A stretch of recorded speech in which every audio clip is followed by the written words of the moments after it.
د پکتیا زرګونه عامو وګړو د افغان دفاعي ځواکونو د ملاتړ او هڅونې په موخه په مرکز ګردیز کې له هیواده د دفاع په موخه د خپلو افغان دفاعي ځواکونو ملاتړ او هغوی ته د ګلانو ګیدۍ ډالۍ کړي چې وړ مورزې پر پاکستاني پوستو بریالي غچ اخیستونکي بریدونه ترسره کړل.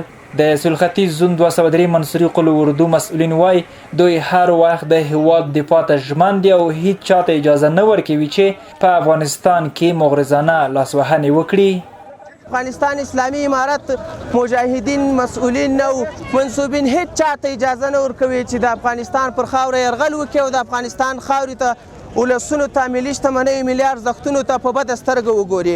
موږ د دین ساتونکي یو، د هیواد دفاع په ځان فرض ګڼو، د دین ساتنه په ځان فرض ګڼو، ولې خو د هیواد ساتنه چې دغه قرض ګڼو هیڅ چاته اجازه نه ورکوو په هیڅ صورت باندې چې د افغانستان لپاره ګوت څنډنه وکړي. که هر چا د افغانستان لپاره ګوت څنډنه وکړله د هغوی لاس به غوڅېږي.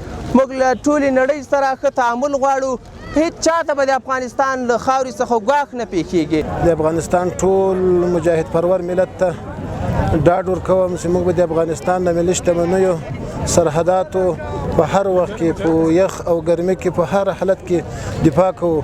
موږ د افغانستان ټولو ملي شتمنیو حفاظت ته ژمن یو او هیڅ چاته به اجازه ورنکړو چې د افغانستان په داخلي چارو کې لاسوهنه وکړي. پکتیاوال له هیواد څخه دفاع د هر افغان دنده یادوي او وایي له نظام سره په ګډه له خپل هیواد څخه د دفاع لپاره هر ډول قربانیو ته چمتو دي.